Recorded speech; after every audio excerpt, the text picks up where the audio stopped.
Hello बच्चों,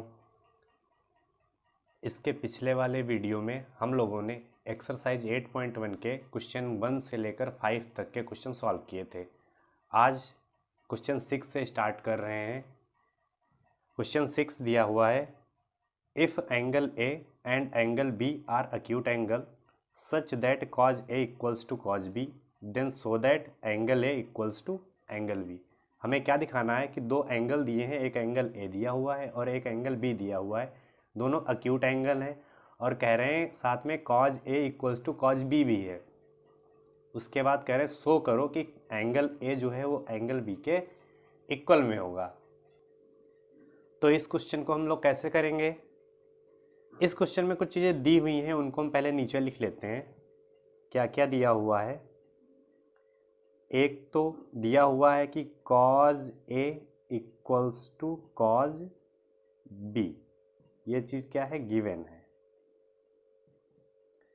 और दिया हुआ है कि angle A equals to angle B, sorry ये दिया नहीं है, ये प्रूव करना है। हमें दिया हुआ है angle A and angle B are acute angle. Acute angle क्या होते हैं? अक्यूट एंगल का मतलब 90 से जो छोटे होते हैं वही होते हैं अक्यूट एंगल। अच्छा, कॉज ए और साइन ए दिए, cos A equals to cos B दिया हुआ है। हमें इसे सॉल्व करने के लिए क्या करना पड़ेगा? सबसे पहले तो एक ट्राइंगल बनाना पड़ेगा। उस ट्राइंगल को हम बना लेते हैं। क्वेश्चन में एंगल ए और एंगल बी बोला है कि अक्यूट एंगल है। जब अक्यूट एंगल है इसका मतलब ये 90 से छोटे होंगे। अगर ये 90 से छोटे हैं तो हमारा जो ये राइट एंगल ट्राइंगल होता है, ये जो एंगल दिया है ये 90 डिग्री होता है, बाकी दो ही तो एंगल बच रहे हैं। तो इसमें से एक एंगल ए हो जाएगा और दूसरा एंगल बी हो जाएगा, जो कि अक्यूट एंगल होंगे। ये एंगल कौन से हैं? 90 से छोटे हैं, तो ये अक्यूट एंगल हो गए। तीसरा पॉइंट जो बच रहा है उसको हम सी पॉइंट दिए दे रहे हैं, ठीक है। अच्छा, इसमें अगर हम कॉज ए अप्लाई करें तो क्या मिलेगा? एक फॉर्मूला हम लोगों ने पढ़ा है कि P B P upon H H B. इसमें पहला जो ये रेशियो होता है ये किसका होता है? ये साइन थीटा का होता है। दूसरा जो रेशियो होता है वो किसका होता है? कॉस थीटा का होता है। तो अगर हम लोग कॉज ए की वैल्यू निकालें, कॉज ए की बात कर रहे हैं, एंगल ए की बात, तो पहले तो कॉज में होता क्या है? तो कॉज में क्या आएगा? बेस अपॉन हाइपोटेनस आएगा। तो यहाँ पर हम लोग लिख लेते हैं बेस अपॉन हाइपोटेनस। अच्छा, एंगल ए की हम बात कर रहे हैं तो एंगल ए हमारा यहाँ पर है। एंगल ए के लिए परपेंडिकुलर हमारा सामने वाला साइड हो जाएगा, बेस हमारा नीचे वाला साइड हो जाएगा। कौन सा? AC हो जाएगा, ठीक है। तो हम इसको ऐसे भी तो लिख सकते हैं कि AC अपॉन और हाइपोटेनस, हाइपोटेनस सबसे बड़ी वाली साइड AB है, AB। कॉज ए निकल आया, कॉज बी निकालते हैं, क्या मिलेगा? Cos B. अच्छा, कॉज बी, कॉज ए हो या कॉज बी, उसके लिए अप्लाई तो बेस अपॉन हाइपोटेनस ही होगा ना। तो यहाँ पर भी क्या आ जाएगा? Base upon hypotenuse. लेकिन कॉज एंगल कौन सा है? बी वाला है। अब एंगल बी मिलेगा कहाँ? यहाँ पर मिल रहा है। बी के लिए परपेंडिकुलर सामने वाला AC हो जाएगा। और बेस, बेस कौन सा हो जाएगा? बेस हमारा यही उसके साथ वाला साइड जो, तो बी एंगल के लिए बेस हमारा BC हो जाएगा। BC अपॉन हाइपोटेनस, हाइपोटेनस सबसे बड़ी वाली साइड कौन सी है? AB। अच्छा, एक चीज़ देखो, यहाँ cos A equals to cos B already जब दिया हुआ है तो जो ये वैल्यू हैं ये आपस में इक्वल हो जाएंगी। जब इधर वाले ये टर्म आपस में इक्वल हैं तो इधर की वैल्यूज भी आपस में इक्वल हो जाएंगी। तो हम ये लिख सकते हैं कि AC upon AB equals to BC upon AB। भाई, अगर कॉज ए और कॉज बी आपस में इक्वल हैं तो इनकी वैल्यूज जो दी हुई हैं वो भी आपस में इक्वल होंगी। तो ये वैल्यू इस वैल्यू के इक्वल हो जाएगी। इतना आ गया। अच्छा, नीचे AB और AB दोनों तरफ है तो ये कैंसिल हो जाएगा। हमें क्या मिला यहाँ से? हमें यहाँ मिल गया AC इक्वल्स टू BC। जब हमें AC इक्वल्स टू BC मिला तो हमने ट्राइंगल में देखा कि AC और BC है कहाँ पर। तो ए सी देखो यहाँ पर है और बी सी देखो यहाँ पर है। इस ट्राइंगल को एक बार और यहाँ हम बना रहे हैं।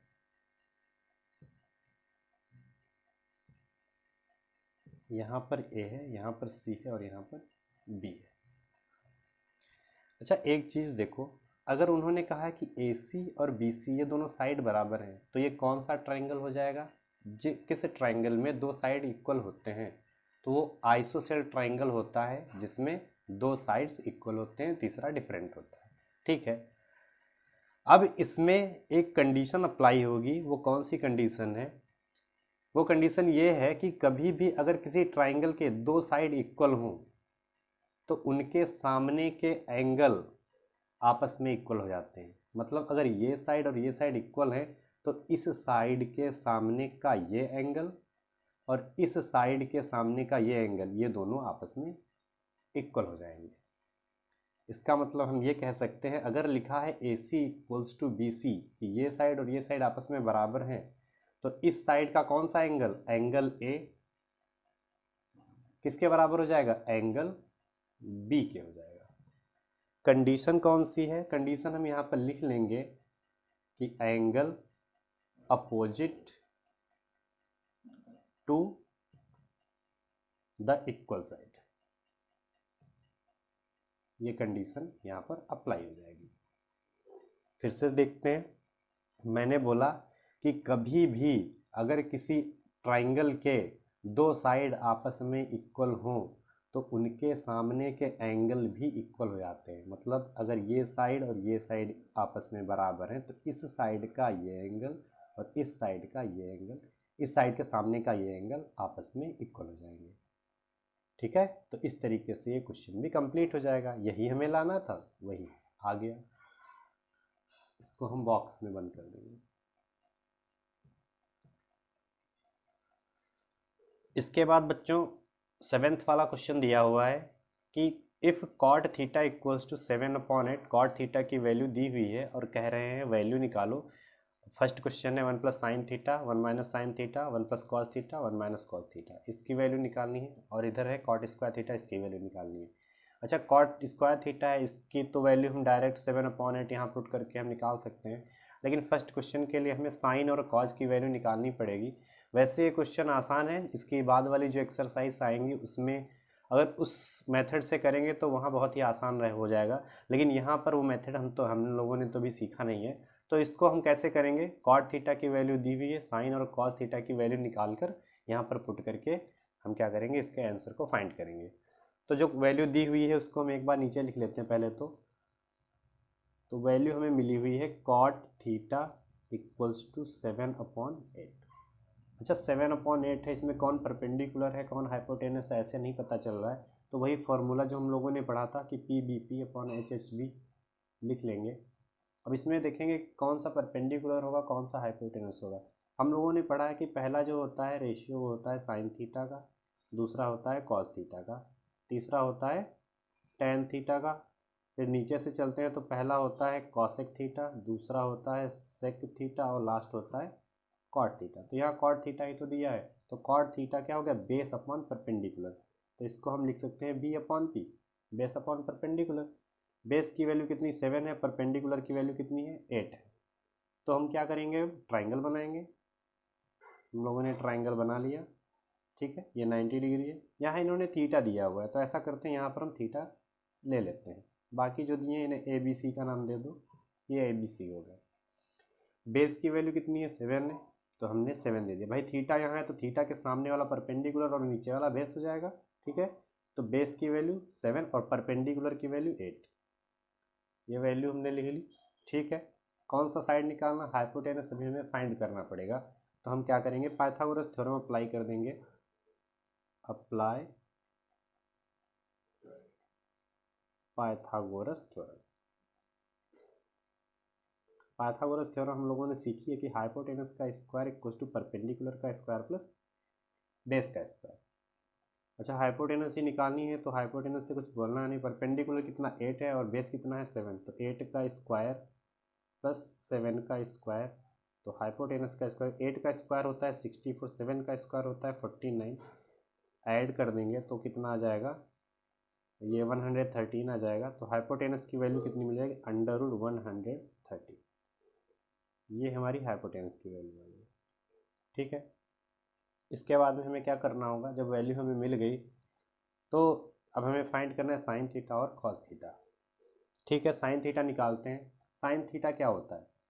हमें साइन थीटा पता है कि जो है साइन थीटा क्या हो जाएगा? साइन थीटा पहला ही रेशियो होता है perpendicular upon hypotenuse. Perpendicular upon hypotenuse. तो परपेंडिकुलर क्या है? परपेंडिकुलर हमारा यहाँ 8 है और बेस कितना है? 7 है। तो परपेंडिकुलर कितना है? 8। और हाइपोटेनस कितना अभी हम लोगों ने फाइंड किया? कितना? √130। तो यहाँ से साइन थीटा की वैल्यू हमें मिल गई 8/√130। साइन थीटा हो गया। इसके बाद कॉस थीटा फाइंड करना है। कॉस थीटा भी निकाल लेते हैं। And cos theta equals to, cos theta next होता है बेस अपॉन हाइपोटेनस। तो बेस अपॉन हाइपोटेनस, बेस कितना है? बेस हमारा 7 है और हाइपोटेनस हमारा 113 है। तो यहाँ से कॉस थीटा की वैल्यू हमें मिल गई 7/√130। जब दोनों वैल्यू आ गई तो बस क्वेश्चन में क्या था? क्वेश्चन हमारा था ये 1 + साइन थीटा। इसको यहाँ पर एक बार लिख लेते हैं। तो क्वेश्चन है हमारा पहला 1 + साइन थीटा 1 - साइन थीटा, और नीचे क्या है? 1 + कॉस थीटा और 1 - कॉस थीटा। वैल्यू पुट करते हैं। 1 + साइन थीटा की वैल्यू क्या मिली है? साइन थीटा की वैल्यू मिली है 8/130। 8/√130। एक ब्रैकेट में प्लस में है, एक ब्रैकेट में माइनस में है। 8/√130। नीचे क्या आ रही? कॉज की वैल्यू। कॉज की वैल्यू कितनी दी है? कॉज की वैल्यू 7/113 दी हुई है।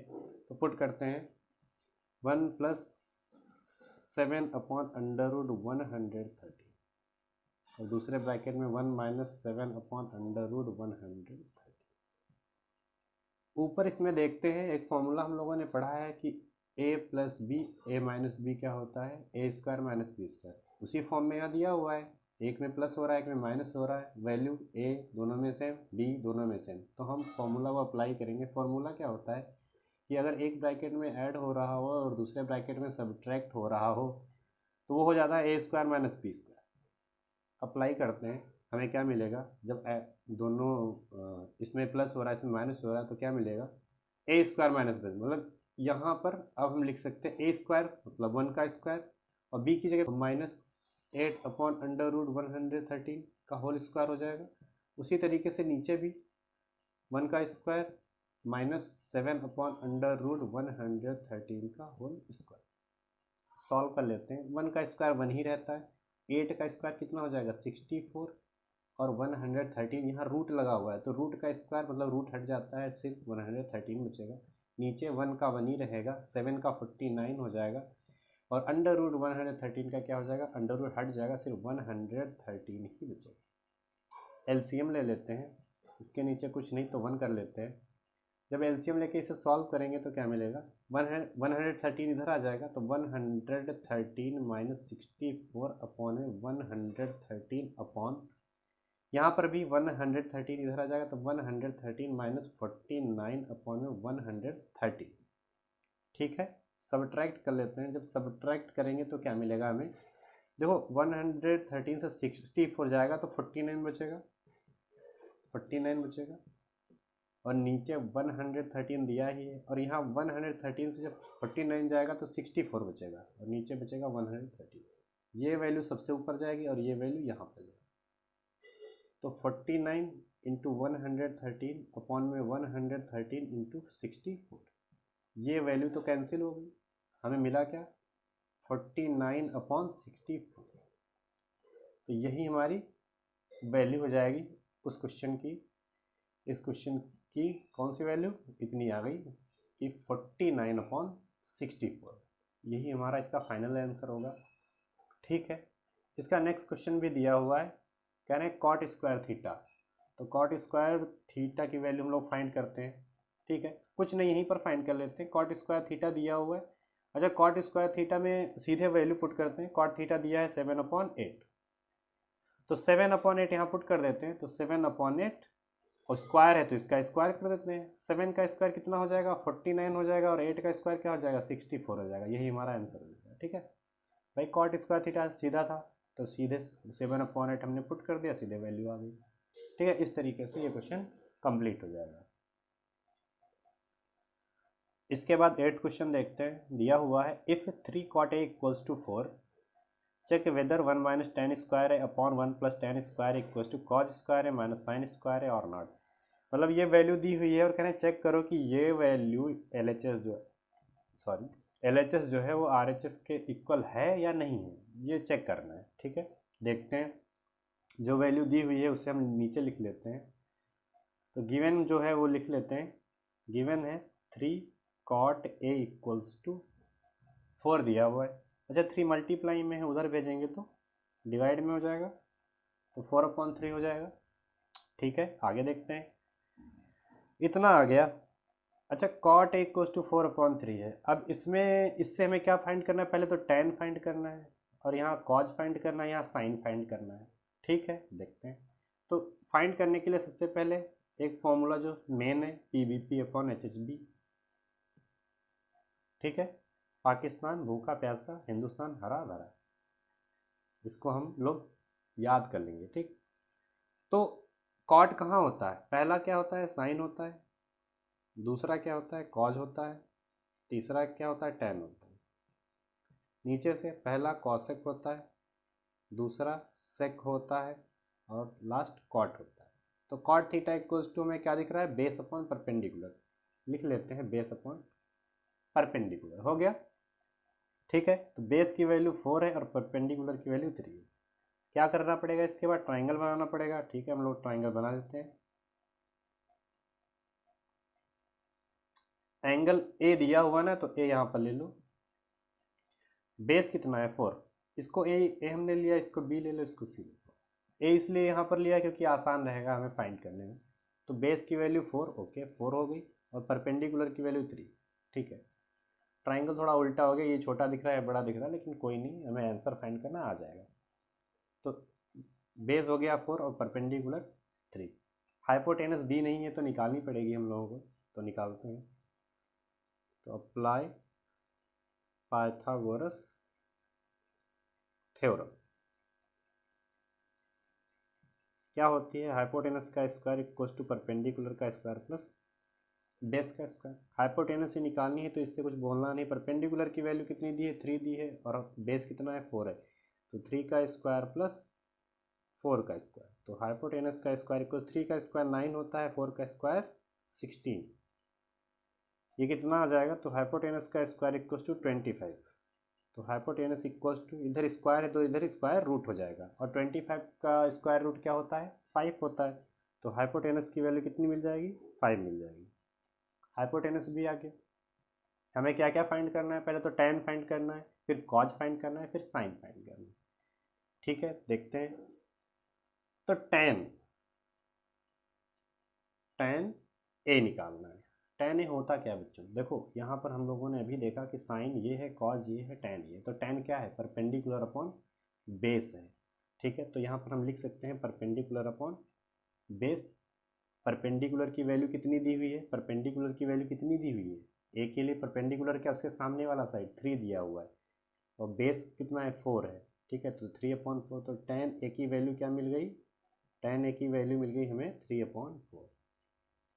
ठीक है, tan ए के बाद में हमें क्या निकालना है, कॉज ए निकालना था क्वेश्चन में, तो कॉज ए निकालते हैं। तो कॉज ए इक्वल्स टू, अब इसमें कॉज ए देखते हैं कहाँ पर है, तो कॉज ए हमारा कहाँ मिलेगा, base upon hypotenuse. Second term sine के बाद आता है, तो बेस अपॉन हाइपोटेनस। तो बेस अपॉन हाइपोटेनस। अच्छा, बेस की वैल्यू कितनी है, बेस की वैल्यू कितनी थी, 4 थी ना, तो 4, ये हमारा बेस है, ये हमारा परपेंडिकुलर है। तो 4, और हाइपोटेनस हमने फाइंड किया था 5। तो कॉज ए की वैल्यू क्या मिल गई हमें, कॉज ए की वैल्यू मिल गई 4/5। इसके बाद क्या निकालना है, अभी इसके बाद हमें फाइंड करना है, अभी साइन भी फाइंड करना है। ठीक है, तो साइन ए निकालते हैं, and sine A. Sine sine A क्या होता है, फॉर्मूले में देखते हैं क्या होता है, साइन पहला ही टर्म होता है परपेंडिकुलर अपॉन हाइपोटेनस। तो परपेंडिकुलर अपॉन हाइपोटेनस, परपेंडिकुलर की वैल्यू कितनी है, परपेंडिकुलर की वैल्यू कितनी है 3 है, तो 3, और हाइपोटेनस हमने 5 फाइंड किया है तो 5, तो साइन ए की वैल्यू कितनी आ गई 3/5। ठीक है, इतना हो गया, tan ए आ गया, cos ए आ गया, sin ए भी आ गया। अब इन वैल्यूज़ को क्या करो, क्वेश्चन में पुट कर दो और देखते हैं क्या आंसर आता है। ठीक है, क्वेश्चन हमारा था, यहाँ लिख लेते हैं कि 1 minus tan square A upon में था 1 plus tan square A equals to cos square A minus sin square, यही तो था। सबसे पहले LHS ले लेते हैं, let left hand side, left hand side क्या दिया है 1 माइनस tan स्क्वायर है 1 प्लस tan स्क्वायर है। ठीक है, अच्छा यहाँ 1 माइनस, अब वैल्यू पुट करते हैं, 1 माइनस tan स्क्वायर है, tan ए की वैल्यू क्या निकली है, tan ए की वैल्यू हमने निकाली है कितनी है 3/4 है। ठीक है, तो पुट करते हैं, तो 1 माइनस 3/4 का स्क्वायर हो जाएगा, नीचे क्या हो जाएगा 1 प्लस 3/4 का स्क्वायर। ठीक है, 1 माइनस 3 का स्क्वायर कितना होता है 9 होता है, 4 का स्क्वायर 16, नीचे क्या आ जाएगा 1 प्लस 3 का स्क्वायर 9 और 4 का स्क्वायर 16। एलसीएम ले लेते हैं, 16 यहाँ पर आ जाएगा 16 माइनस 9, 16 माइनस 9 अपॉन 16, यहाँ पर क्या हो जाएगा 16 यहाँ आ जाएगा तो 16 प्लस 9 अपॉन 16, 16 प्लस 9 अपॉन 16। ठीक है, 16 से 9 जाएगा तो 7 बचेगा, यहाँ 16 है और 16 और ये 9 25 हो जाएगा, नीचे 16 दिया हुआ है, ये सबसे ऊपर जाएगा और ये 25 यहाँ पर जाएगा। ठीक है, इसको देखते हैं क्या मिलेगा, तो इक्वल्स टू 7 इंटू ये 16 सबसे ऊपर गया और यहाँ पर आ गया 16 के पास में 25, तो 16 इंटू 25, 16 से 16 कैंसिल हो जाएगा, हमें वैल्यू क्या मिल जाएगी 7/25। ठीक है, तो इधर ही देख लेते हैं, हमें वैल्यू मिल गई, हमें वैल्यू क्या मिल गई 7/25। ये किसकी है वैल्यू, ये जो है हमारी LHS की वैल्यू है। इसके बाद RHS भी निकालना है, तो लेट राइट हैंड साइड, अब हम राइट हैंड साइड निकाल रहे हैं। राइट हैंड साइड क्या दिया हुआ है, राइट हैंड साइड देखो दिया हुआ है कॉज, ये हमारा लेफ्ट हैंड साइड था, ये हमारा राइट हैंड, कॉज स्क्वायर है माइनस साइन स्क्वायर, यही तो दिया है, वैल्यू यहाँ रखते हैं। क्या क्वेश्चन दिया हुआ है, cause square A minus sine square ए, यही तो दिया है भाई। कॉज ए की वैल्यू क्या है, कॉज ए की वैल्यू कितनी थी 4/5 थी, यहाँ पर पुट कर देते हैं, तो 4/5 और स्क्वायर है तो स्क्वायर कर देते हैं, माइनस साइन स्क्वायर है, तो साइन ए की वैल्यू कितनी है 3/5 है, तो 3/5 का होल स्क्वायर। अच्छा 4 का स्क्वायर क्या हो जाएगा, 4 का स्क्वायर 16 होता है, 5 का स्क्वायर 25, 3 का स्क्वायर 9 और 5 का स्क्वायर 25। एलसीएम ले लेंगे, नीचे सेम है तो ऊपर सीधे जो क्या हो जाएगा सब्ट्रैक्ट हो जाएगा, कितना मिलेगा 7/25। अच्छा देखो जो हमारा LHS आया था वही हमारा RHS भी आ रहा है, मतलब ये क्या है, ये क्वेश्चन जो है LHS इक्वल्स टू RHS होगा और ये हमारा इस तरीके से प्रूव हो जाएगा। यहाँ पर लिख सकते हैं, so left hand side equals to right hand side, यही हमारा आंसर। दोनों आपस में क्या है, दोनों इक्वल हैं। ठीक है, इसके बाद 9th क्वेश्चन दिया हुआ है, in triangle ABC right angle at B if tan equals to 1/√3 find the value of, first question है sine A cos C cos A sine C और सेकंड क्वेश्चन है cos A cos C sine A sine C. Question में क्या given है, tan ए की value दी हुई है और राइट एंगल है, राइट एंगल कहाँ पर है B पर है। ठीक है, तो इसको सॉल्व करते हैं। सबसे पहले तो जो वैल्यू दी हुई है क्या दिया हुआ है, tan a इक्वल्स टू 1/√3। ठीक है, इसमें इन्होंने दिया है राइट एंगल एट B। ठीक है, ट्राइंगल बना लेते हैं, तो ट्राइंगल जो दिया हुआ है वो कह रहे हैं B पर क्या है राइट एंगल है। ठीक है, बाकी A दे दो क्योंकि tan A उन्होंने बोला है तो A यहाँ पर हम लोग ले रहे हैं और C यहाँ पर ले रहे हैं। अच्छा tan A दिया है 1/√3, अब ये वैल्यू किसकी है ये देखना पड़ेगा ना, तो हम लोग फॉर्मूला लिख लेते हैं, कौन सा, वही पी बी पी अपॉन में एच एच बी। ठीक है, tan दिया है, tan कहाँ होगा, पहला क्या होता है साइन होता है, दूसरा क्या होता है कॉज होता है, और तीसरा क्या होता है tan होता है। नीचे से पहला कॉसेक होता है, दूसरा सेक होता है, और तीसरा कॉट होता है। ठीक है, तो tan कहाँ है, यहाँ पर है, perpendicular upon base, perpendicular upon base. तो परपेंडिकुलर की वैल्यू कितनी है 1 है, और बेस की वैल्यू कितनी है √3 है। परपेंडिकुलर मतलब 1 है, और बेस हमारा मतलब ये दिया हुआ है कितना √3 दिया हुआ है। ठीक है, थोड़ा मिक्स हो गया, कोई नहीं, देखते हैं। बेस हमारा ये है, परपेंडिकुलर हमारा ये है। ठीक है, इतना हो गया, तो हमें फाइंड क्या करना है, पहले तो हमें हाइपोटेनस निकालनी होगी। तो हाइपोटेनस निकालते हैं, अप्लाई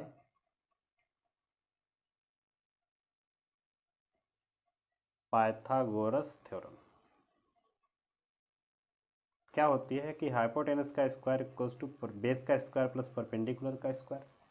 तो हाइपोटेनस ही निकालनी है, तो बोलना नहीं। तो बेस कितना है, बेस है हमारा √3, √3 का स्क्वायर प्लस परपेंडिकुलर 1 है, 1 का स्क्वायर।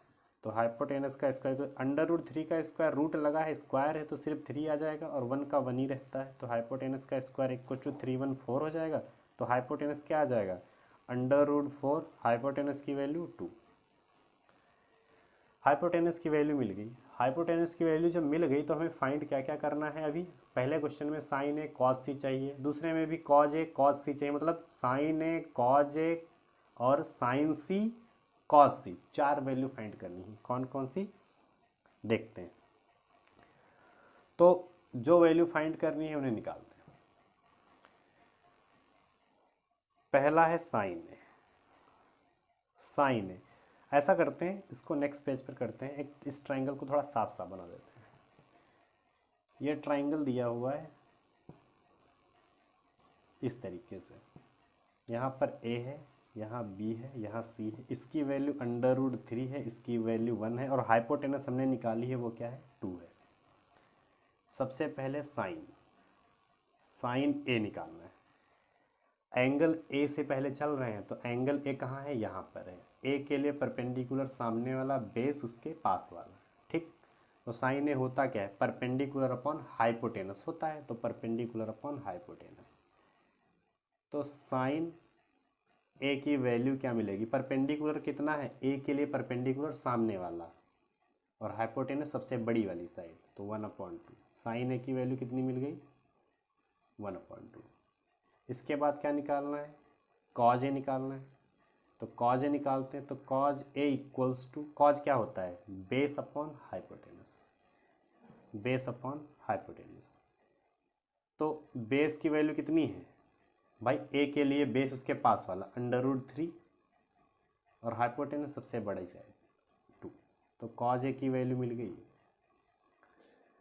साइन ए कॉज ए आ गया, लेकिन हमें साइन सी कॉज सी भी निकालना है।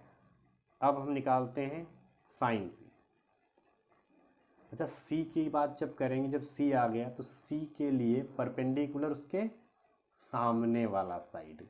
तो साइन सी में फॉर्मूला क्या होता है, परपेंडिकुलर अपॉन हाइपोटेनस, अभी हमने ऊपर पढ़ा। तो साइन सी के लिए परपेंडिकुलर, सी है यहाँ पर, तो परपेंडिकुलर उसके सामने वाला क्या हो जाएगा √3, और हाइपोटेनस सबसे बड़ी वाली साइड 2 ही रहेगा। तो साइन सी की वैल्यू मिल गई √3/2। कॉस सी देखते हैं, तो कॉस सी इक्वल्स टू, मैंने कॉस सी क्या बोला है, मतलब कॉज क्या बोला है, बेस अपॉन हाइपोटेनस बोला है। तो बेस की वैल्यू है कितनी भाई, सी के लिए परपेंडिकुलर सामने और बेस उसके पास वाला, बेस भाई सी के लिए बेस क्या हो जाएगा पास वाला, क्या है 1। तो 1 अपॉन हाइपोटेनस सबसे बड़ी साइड 2 ही है। सारी वैल्यू आ गई। अब क्वेश्चन में वैल्यू पुट करते हैं। पहला क्वेश्चन क्या दिया था, पहला क्वेश्चन दिया है साइन ए, ये देखो sign A cos C cos A sine C, sine A cos C plus cos A sine C. Value put करते हैं। साइन ए की वैल्यू आई है 1/2, 1/2। कॉस सी की वैल्यू 1/2 प्लस कॉज ए की वैल्यू √3/2 √3/2 इंटू साइन सी की वैल्यू, साइन सी की वैल्यू है √3/2। इसे सॉल्व करते हैं तो ये 1 इंटू 1 1, 2 इंटू 2 4, प्लस √3 3 रहेगा और 2 2 4 हो जाएगा। ठीक है, ये क्या मिला, नीचे सेम है तो ऊपर ऐसे ही ऐड हो जाएंगे, तो 1 + 3/4 क्या हो जाएगा यहाँ पर, 3 और 1 4/4, ये दोनों कैंसिल होके आंसर क्या आ जाएगा 1। ठीक है, ये वैल्यू पहले क्वेश्चन की वैल्यू हमें मिल गई, कितनी आई, 1 आई। अब इसका सेकेंड क्वेश्चन देखते हैं। इसका सेकेंड क्वेश्चन है cos A cos C plus sin A sin C। Second question है cos A cos C plus sin A sin C, यही तो दिया है भाई। वैल्यू पुट करते हैं। cos A की वैल्यू कितनी आई थी, cos A की वैल्यू आई थी √3/2 और cos C की वैल्यू 1/2। cos A की वैल्यू √3/2 और cos C की वैल्यू 1/2। इसी तरीके से sin A की वैल्यू आई थी 1/2 और sin C की वैल्यू आई थी √3/2। ठीक है, मल्टीप्लाई कर लेते हैं। √3 1 से हो जाएगा तो √3 ही होगा, 2 2 4 हो जाएगा, प्लस इधर √3 रहेगा और नीचे 4 रहेगा। इसके बाद नीचे जो है एलसीएम सेम ही दिख रहा है, तो क्या हो जाएगा, नीचे सेम है तो 4 और ऊपर ऐसे ही सीधे ऐड हो जाएंगे, क्योंकि अगर नीचे सेम होता है तो ऊपर की वैल्यू में कोई चेंज नहीं होता, सीधे ऐड हो जाती है। तो √3 + √3, 2 √3 हैं तो इसको ऐसे भी लिख सकते हैं कि 2 √3/4। 2 से 4 कट जाएगा तो मिलेगा क्या, √3/2। यही हमारा आंसर हो जाएगा। इस तरीके से ये क्वेश्चन भी कंप्लीट हो जाता है। इसके बाद देखते हैं 10th क्वेश्चन। 10th क्वेश्चन दिया हुआ है, in triangle PQR right angle at Q, PR + QR = 25 centimetre and PQ = 5 centimetre, determine the value of sin P cos P tan P। 3 value निकालनी है, sin P cos P tan P। दिया क्या क्या है, एक वैल्यू PQ की value 5 centimetre दी हुई है, मतलब एक साइड दिया हुआ है, और एक वैल्यू दी है PR + QR = 25। और साथ में बोला गया कि राइट एंगल एट Q। जब उन्होंने ट्राइंगल की बात कही है तो सबसे पहले हम ट्राइंगल ही बना लेते हैं। तो ट्राइंगल हमारा है यहाँ पर कुछ इस तरीके से। ठीक है, राइट एंगल किस पर है, Q पर है। फाइंड क्या करना है, P एंगल से फाइंड करना है, तो P यहाँ पर ले लेते हैं, थर्ड को हम R मान लेते हैं। ठीक है, इतना हो गया। अब क्या करना है, जो वैल्यू दी है उन्हें पुट करते हैं। PQ की वैल्यू कितनी दी है, 5 सेंटीमीटर। PQ हमारा यहाँ पर है 5 सेंटीमीटर। और क्या क्या दिया है, PR + QR, मतलब इन दो साइड्स का एडिशन दिया हुआ है, कितना है, 25 सेंटीमीटर। ये पूरा यहाँ पे दिया है। ठीक है, तो ऐसा करते हैं, हम एक साइड को x मान लेते हैं और दूसरे को क्या करेंगे, उससे सब्ट्रैक्ट कर देंगे, तो हमें पता चल जाएगा, फिर तीनों साइड हो जाएंगी। एक और ट्राइंगल बना रहे हैं, यही ट्राइंगल इसी का, यहाँ P है, यहाँ Q है, यहाँ पर R, ये हमें 5 दी है। टोटल अगर यहाँ से लेकर यहाँ तक 25 है, तो एक बात हमें बताओ कि अगर ये x हमने मान लिया तो इधर की वैल्यू क्या हो जाएगी, टोटल यहाँ से लेकर यहाँ तक 25 है। इतना अगर x है तो ये हमारी वैल्यू कितनी हो जाएगी, 25 - x हो जाएगी। भाई टोटल कितनी है, 25 है यहाँ से यहाँ तक। अगर इतनी x है तो इतनी 25 - x हो जाएगी। क्या करेंगे, अब इसमें हम पाइथागोरस थ्योरम अप्लाई करेंगे। Apply Pythagoras theorem. Pythagoras theorem क्या होती है, हाइपोटेनस का स्क्वायर = परपेंडिकुलर का स्क्वायर प्लस बेस का स्क्वायर। हाइपोटेनस, अब इसमें सबसे बड़ी साइड कौन सी है, ये है 25 - x, तो हाइपोटेनस की जगह पर 25 - x का स्क्वायर, परपेंडिकुलर x, बेस 5। सारी वैल्यू हमने पुट की, सॉल्व करते हैं। ये a - b का होल स्क्वायर दिख रहा है, तो क्या होता है सॉरी, a - b का होल स्क्वायर क्या होता है, a - b का होल स्क्वायर क्या होता है, a² + b² - 2ab। यह फॉर्मूला होता है। a की जगह 25 है, b की जगह x है, तो हम लिख सकते हैं 25 का स्क्वायर प्लस x का स्क्वायर माइनस 2 इंटू ए की जगह 25, बी की जगह x इक्वल्स टू, इधर क्या दिया हुआ है, इधर है एक्स स्क्वायर और 5 का स्क्वायर क्या हो जाएगा 25 हो जाएगा। एक चीज़ देखते हैं, यहाँ पर इक्वल का साइन लगा हुआ है और इधर भी एक्स स्क्वायर है और इधर भी एक्स स्क्वायर। अगर एक एक्स स्क्वायर को इधर लेकर आएंगे तो ये क्या हो जाएगा, सबट्रैक्ट हो जाएगा, कट के क्या आ जाएगा 0, इसलिए इसको हम ऐसे ही कट कर रहे हैं। ठीक है, इसके बाद 25 का स्क्वायर है, इसको हम लिख सकते हैं 625। 25 का स्क्वायर क्या होता है 625 होता है, माइनस इसको मल्टीप्लाई करेंगे आएगा 50x इक्वल्स टू इधर क्या है 25। इसको सॉल्व करते हैं, इस 50 को इधर भेज दो और 25 को इधर भेज दो, तो 625 माइनस 25 इक्वल्स टू 50x हो जाएगा। इसको सबट्रैक्ट करेंगे क्या मिलेगा, सबट्रैक्ट करेंगे तो ये 600 इक्वल्स टू 50x। इसे और सॉल्व करते हैं, 50 को इधर भेज देंगे तो क्या मिलेगा हमें 600/50 इक्वल्स टू x। इसको अगर कट करें तो 0 से 0 और 5 से करेंगे तो 5 1 जा 5, 5 2 जा 10, तो x की वैल्यू यहाँ पर कितनी मिल रही है, x की वैल्यू हमें मिल रही है 12। x की वैल्यू 12 मिल गई। अच्छा, जब x की वैल्यू 12 मिल गई, x की वैल्यू अगर हमें 12 मिल गई है तो साइड्स मिल जाएंगे। अब देखो पी क्यू हमें 5 दिया ही था, उससे कुछ बोलना नहीं। क्यू आर को हमने क्या लिया था, क्यू आर को हमने x लिया था ना, तो ये वैल्यू किसकी है क्यू आर की है। क्यू आर का मतलब अगर p के लिए देखें तो ये परपेंडिकुलर है, मतलब परपेंडिकुलर की वैल्यू कितनी है 12 है। और पी आर की वैल्यू क्या दिख रही है, एंड पी आर क्या दिख रहा है, सबसे बड़ा वाला साइड क्या है हाइपोटेनस है। पी आर था हमारा 25 माइनस एक्स, पी आर क्या था 25 माइनस एक्स, तो पी आर की वैल्यू कितनी मिल जाएगी 25 माइनस एक्स की वैल्यू कितनी है 12, तो पी आर की वैल्यू कितनी आ गई 30। ये हमारा क्या है, ये हमारा हाइपोटेनस है, ये हमारा क्या है, ये हमारा क्या है परपेंडिकुलर है। ठीक है, हमें क्या क्या निकालना था, sine P, cos P, tan P निकालते हैं। साइन पी, अच्छा साइन क्या होता है नहीं पता तो यहाँ पर फॉर्मूला लिख लो, तो P B P upon H H B. पहला ही टर्म साइन होता है, दूसरा टर्म कॉज होता है, दूसरा क्या होता है कॉज होता है, पहला साइन होता है और तीसरा टेन होता है। ठीक है, तो sine perpendicular upon hypotenuse, perpendicular upon hypotenuse, तो परपेंडिकुलर कितना है, परपेंडिकुलर हमने अभी फाइंड किया कितना है 12 है, और हाइपोटेनस हमने फाइंड किया कितना है 13 है। तो साइन पी की वैल्यू 12/13। कॉज पी निकालते हैं, कॉज पी क्या हो जाएगा, कॉज पी सेकेंड होता है base upon hypotenuse, base upon hypotenuse, तो कॉज पी की वैल्यू कितनी मिल गई, बेस कितना है, बेस हमारा है दिया हुआ था कितना है 5 है, 5 और हाइपोटेनस कितना निकाला है 13 है, तो कॉज पी की वैल्यू 5/30।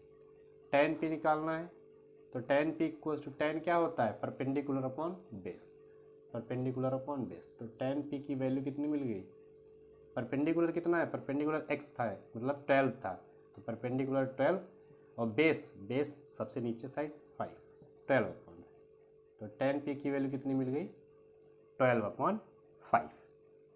इस तरीके से साइन पी, कॉज पी और टेन पी तीनों वैल्यू हमें मिल जाएंगी।